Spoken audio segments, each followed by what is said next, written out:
Baik, kembali lagi bersama kami kelompok 6 kelas kewirausahaan L. Di sini akan membahas tentang technopreneurship. Ini adalah anggota-anggota kami. Ada saya sendiri, Muhammad Aswar Kemaladillah. Lalu ada Mas Andika Irza Pradana, ada Oktavia Dwi Nur Aini, ada Alinvia Surya Budi, dan yang terakhir ada Rimul Azilah. Oke, kita masuk ke bahasan pertama, yaitu teknologi dari segi pengertian, tujuan, dan peran. Apa sih teknologi itu? Teknologi merupakan aplikasi langsung dari ilmu pengetahuan yang dimiliki manusia. Untuk dapat menjadi sebuah teknologi, ilmu-ilmu yang dipelajari harus dapat diimplementasikan. Di era modern, pengembangan teknologi ini akan sangat berpengaruh terhadap daya saing suatu negara dalam kompetisi global. Yang kedua yaitu entrepreneurship. Apa sih entrepreneurship itu? Entrepreneurship ini meliputi outbossing, yaitu menjadi suatu pemimpin dari perusahaannya sendiri. Terus marketing, bagaimana cara kita memasarkan sesuatu produk. Producting, bagaimana cara kita memproduksi suatu produk. Dan financing, yaitu bagaimana cara kita mengatur keuangan dari suatu usaha itu sendiri. Beberapa pengembangan jiwa entrepreneurship itu antara lain adalah internalization, paradigm alteration, spirit imitation, dan competition. Baik, di sini saya akan menjelaskan tentang technopreneurship. Yang pertama adalah bagian pengertian, di mana technopreneurship ini adalah penyebutan sebuah bisnis yang dibangun berbasiskan teknologi. Atau sederhananya, technopreneurship ini adalah entrepreneur yang berbasis teknologi. Lalu, apa saja sih pentingnya technopreneurship itu? Jadi, ada beberapa hal yang dapat mempengaruhi bahwa technopreneurship itu penting bagi suatu bangsa. Yang pertama adalah menciptakan lapangan kerja. Di mana dengan berkembangnya banyak bisnis startup di Indonesia dapat meminimalisir angka pengangguran yang ada di Indonesia yang semakin tahun semakin melonjak. Yang kedua adalah meningkatkan pemanfaatan sumber daya lokal. Di mana dengan hadirnya startup berbasis teknologi ini dapat menyelesaikan masalah-masalah yang ada di sekitar kita. Contoh seperti startup ojek atau taksi online yang dapat menyelesaikan masalah kesulitan menemukan kendaraan umum bagi masyarakat. Dan yang ketiga adalah peningkatan ekonomi. Di mana dengan hadirnya technopreneurship yang berbasis teknologi ini adalah salah satu penyokong ekonomi negara, di mana hal ini dapat mengundang banyak investor yang dapat memberikan suntikan dana sebagai bentuk dukungan bisnis masa kini yang bermanfaat untuk negara kita. Kemudian yang terakhir adalah peningkatan teknologi, di mana dengan hadirnya startup atau technopreneurship yang berbasis teknologi ini dapat mendorong perkembangan teknologi serta inovasi yang ada di Indonesia. Nah, dari hal itulah muncul berbagai visioner yang terus berusaha mengembangkan teknologi agar lebih menjadi efisien dan bermanfaat setiap harinya. Lalu, kalian tahu nggak sih, di Indonesia terdapat satu tokoh teknopreneur yang namanya sudah terkenal di masyarakat, yaitu adalah Bapak Nadiem Makarim, di mana Nadiem ini adalah salah satu perintis perusahaan Gojek. Dan Gojek sendiri merupakan perusahaan teknologi asal Indonesia yang melayani angkutan melalui jasa ojek, di mana pengguna atau user dan ojek akan dihubungkan melalui aplikasi berbasis online. Dan Gojek sendiri telah didirikan pada tahun 2010 dan pada tahun 2019 jumlah karyawannya mencapai 3.000 orang. Kemudian terakhir, di sini saya akan menjelaskan tentang implementasi atau aplikasi-aplikasi technopreneurship apa yang ada di seluruh belahan dunia. Yang pertama, di Amerika terdapat Amazon, di mana Amazon sendiri adalah perusahaan asal Amerika Serikat yang berfokus pada e-commerce, komputasi awan atau cloud, streaming digital, dan kecerdasan buatan.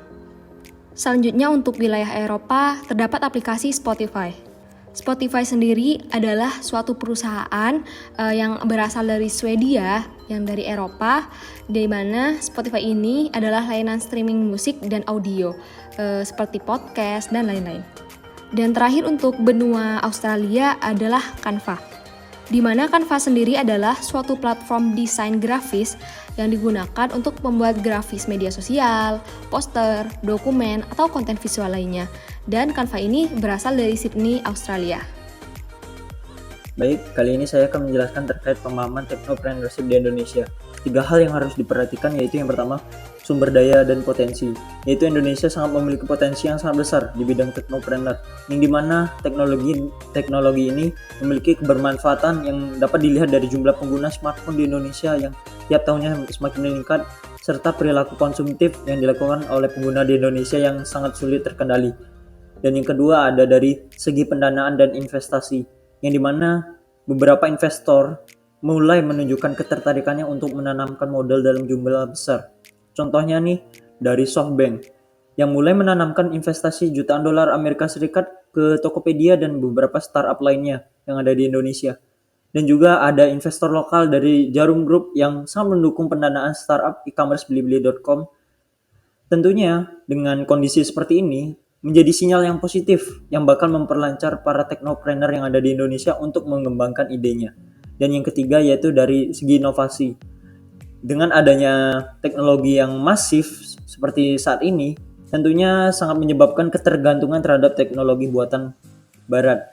Dan hal ini tidak sejalan dengan semangat yang dikemukakan oleh negara-negara Asia lainnya terhadap teknopreneurship. Inovasi yang tentunya diharapkan yaitu inovasi dalam pengembangan kapasitas lokal dengan basis teknologi dari dunia barat, sehingga mampu melepaskan kita dari kungkungan ketergantungan penggunaan lisensi dan ketergantungan teknologi barat.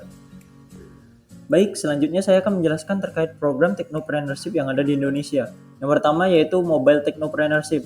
Program ini dicetuskan oleh Telkomsel dengan bekerja sama dengan Universitas Bina Nusantara dengan menggandeng 100 mahasiswa pengembang konten dan aplikasi untuk dilatih menjadi wirausahawan muda di bidang kreatif. Dengan harapannya program ini mampu melatih mahasiswa untuk menjadi wirausahawan muda dan dapat memajukan industri kreatif nasional. Dan yang kedua yaitu Sun Meruvian Technopreneurship Center yang bisa disingkat SMTC. Program ini dicetuskan oleh Sun Microsystem dan Meruvian dengan tujuan untuk mengembangkan keahlian tambahan untuk memulai program kewirausahaan informasi teknologi di kalangan mahasiswa, serta memperkecil gap antara dunia industri dan pendidikan sehingga dapat saling memberikan manfaat dan juga mensosialisasikan program kewirausahaan berbasis informasi teknologi dengan pola kemitraan. Halo, di sini saya akan menjelaskan tentang konsep entrepreneur dengan pemahaman technopreneurship.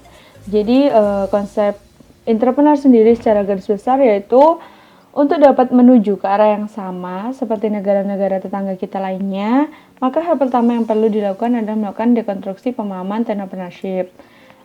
Dengan pemahaman technopreneurship yang seperti dibahas teman saya di slide sebelumnya, dalam definisi pertama, maka akan memungkinkan bermunculannya para technopreneurship sejati yang akan membawa negara kita berjalan bersama-sama dengan negara technopreneurship lainnya seperti India, Korea Selatan maupun Taiwan. Oke, setelah kita membahas tentang konsep entrepreneur, sekarang kita membahas tentang konsep entrepreneur dengan pemahaman technopreneurship. Jadi di sini ada 4 aspek yaitu resiko, proses, keberanian, kreatif, dan inovatif. Konsep entrepreneur dengan pemahaman technopreneurship ini kenapa memiliki 4 aspek? Karena dalam menjadi seorang entrepreneur kita harus dapat memahami prosesnya, juga mempunyai keberanian untuk mengambil hal-hal yang baru, juga harus bisa menerima resiko dan juga harus kreatif dan inovatif. Ke pembahasan selanjutnya yaitu pengguna teknologi informasi. Penggunaan teknologi informasi sendiri yaitu yang dimaksud adalah pemakaian internet untuk memasarkan produk mereka seperti dalam perdagangan online atau e-commerce. Jadi penggunaan teknologi yang dimaksud adalah suatu media untuk mempromosikan atau menjadi lahan untuk membangun usaha di dalam lingkup teknologi.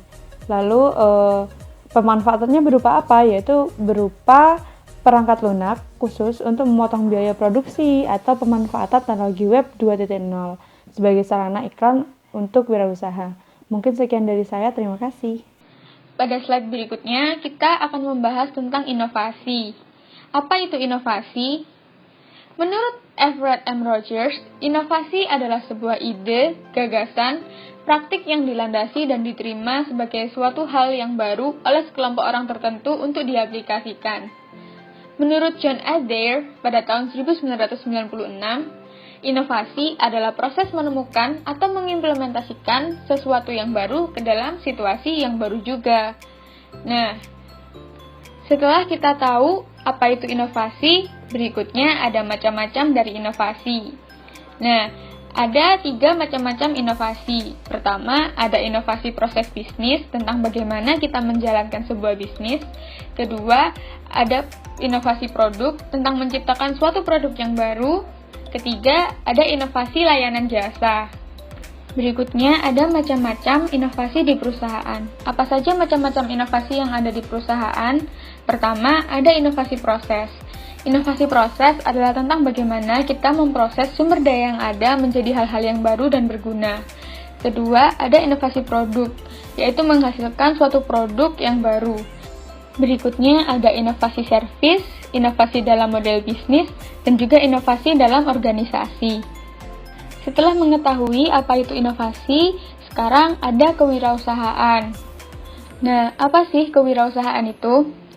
Menurut Zimmerer, kewirausahaan merupakan proses penerapan inovasi dan kreativitas dalam memecahkan permasalahan dan menemukan berbagai macam solusi agar kehidupan bisnis dapat diperbaiki dan berjalan lancar.